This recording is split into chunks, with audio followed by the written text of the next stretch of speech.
Hello and welcome to easy notes for you channel. CTET exam 2020 की अगर तैयारी कर रहे हैं तो इंग्लिश पेडागोजी के इन सवालों पर विशेष ध्यान दें, जिससे बढ़ सकते हैं आपके मार्क्स। और इसके लिए आप हमारा पूरा वीडियो ज़रूर देखिए।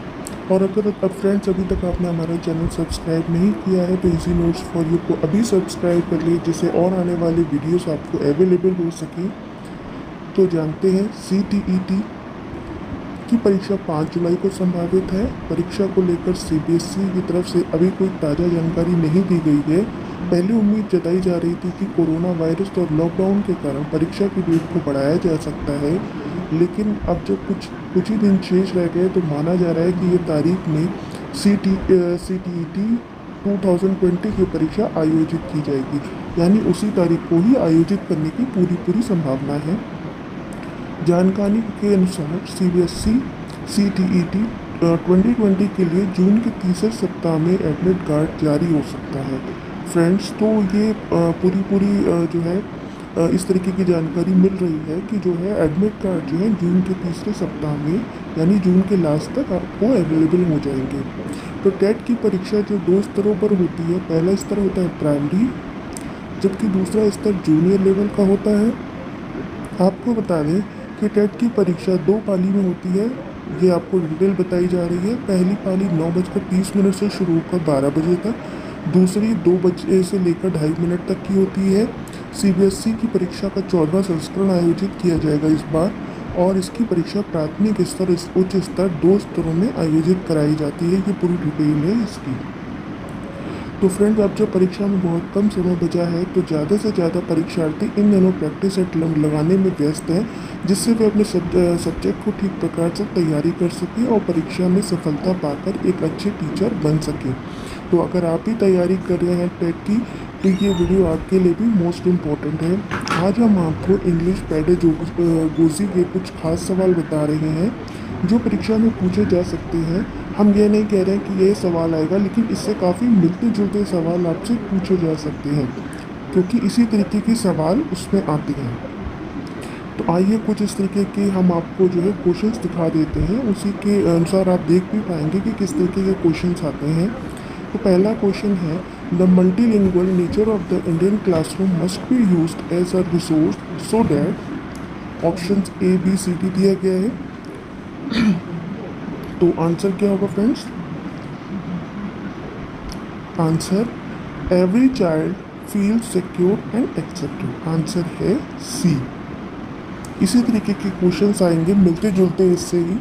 सेकंड क्वेश्चन है, an English text book for class first start with pictures, poems and stories and ends with alphabet in the end.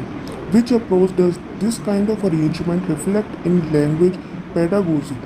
So answer is top down approach. Answer correct है A, top down approach. Next question देखते हैं, while checking the notebooks the teacher observed that a child has repeatedly made some errors in writing such as reverse image as BD MW. The child is showing the sign of, क्या sign show करता है child? Learning disability. Answer है A, learning disability. Next question देखते हैं, active vocabulary consist of words which are A, used frequently, phonological and lexical, used occasionally, difficult to pronounce.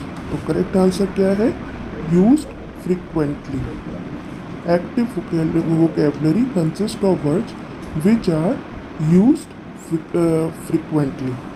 तो इसका answer है A। Next question है, the major aim of teaching poetry is. Option A B C D दिए गए हैं। Development of grammar, making learners to become poets, vocabulary development, enjoyment and appreciation. So answer क्या है? Enjoyment and appreciation, यानी D answer correct है। The major aim of teaching poetry is enjoyment and appreciation. Next question है, morpheme is the. A B C D options दिए गए हैं। Unit of a word that can be broken up into new meaning, smallest unit of a phrase, smallest unit of a word, smallest unit of meaning that cannot be broken up. तो answer correct है B, smallest unit of meaning that cannot be broken up. Next question is BICS stand for, full form क्या है BICS का? तो answer क्या है basic interpersonal communication skill. Answer B correct है। BICS stands for basic interpersonal communication skills. इसी तरीके के फुल फॉर्म भी पूछे जाते हैं। नेक्स्ट क्वेश्चन क्या है literature for children is considered as an reading ABCD option दिए गए hindrance material for inspirational source of additional burden और ऑथेंटिक सोर्स ऑफ। तो आंसर क्या है authentic source of. Answer D जो है वो सही है। अगर आप ये रिवाइज कर लेंगे क्वेश्चन तो काफ़ी आपको हिंट मिल जाएगी। Which one of the following is not a form of literature for children? A myths and legends, B tales of heroes of histories, C pictures books, D thesaurus.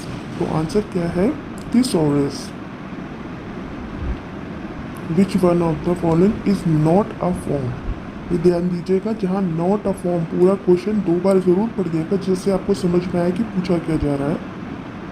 Next question using realia in the language class means bringing. Answer क्या है real object as teaching aids. ABCD इसी तरीके question options दिए गए हैं। Answer है D real object as teaching aids. Next question है a teacher give a task of dialogue completion to class 5th student. The role of the task in language learning will be ABCD options दिए गए हैं। तो answer सही क्या है to facilitate conversation by giving specific language using formulaic expression. तो इसका सही आंसर है करेक्ट आंसर है ए। तो फ्रेंड्स ये वीडियो कंप्लीट हो रहा है।